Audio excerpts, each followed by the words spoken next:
assisted dying for the terminally ill bill was first read in Parliament in 2003. The bill is to enable a competent adult who is suffering unbearably as a result of terminal illness to receive medical assistance to die at his own considered and persistent request, and to make provision for a person suffering from such a condition to receive pain relief or medication. Because at the end of the day, we as nurses, yes, we can tell a patient, yes, you are dying, but the breaker of bad news will always be the consultant. The private sector is very strict about that. It's a breaker of bad news will be a doctor. But the patient will, in my capacity, do ask, Cleo, how long am I left with? We'll explore all avenues of sort of finding out why they think they're already there. If, right, I'm sort of in the corner, I have to sort of say, yes, your days or your time is near. And then some will sort of be grateful, start looking at the paperwork and bid farewell. And that death is an organizer would say a good death. But where communication has been impaired, it's really painful. It affects us, it affects the patient, it affects everybody in the family. I'm here to endorse the view that legislation should be permitted to enable those who wish to have an assisted death.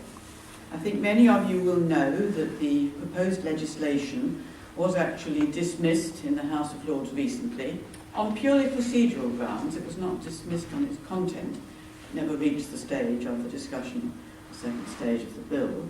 And Lord Joffe has every intention of reintroducing comparable legislation, albeit restricted only to what is known as assisted suicide, rather than some more broadly based permission which would enable doctors to administer lethal medication.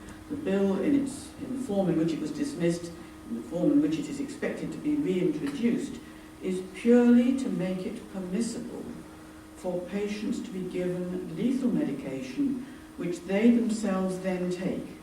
And if they are paralysed, they can be given assistance with some mechanism for taking that medication. It may be they have to use their tongue to operate an electronic switch to say that they were extensively paralysed.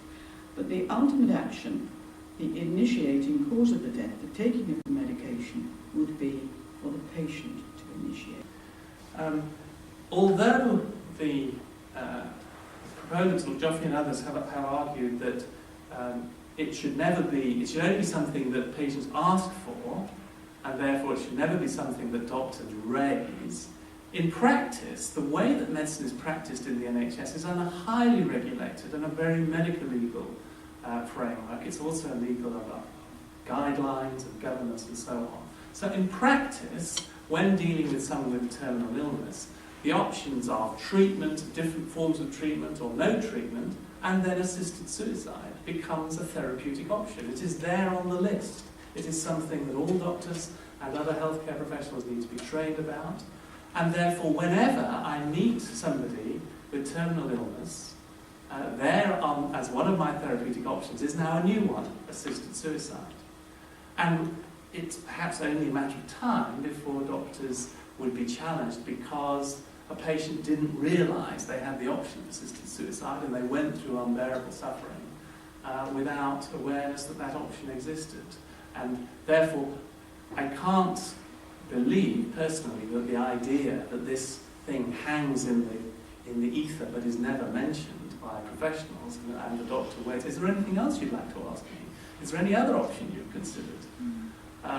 The problem with the doctor-patient relationship is that in most cases it's a very unbalanced relationship. The doctor has all the power, the doctor has all the knowledge, and most patients are in a very vulnerable and fragile condition.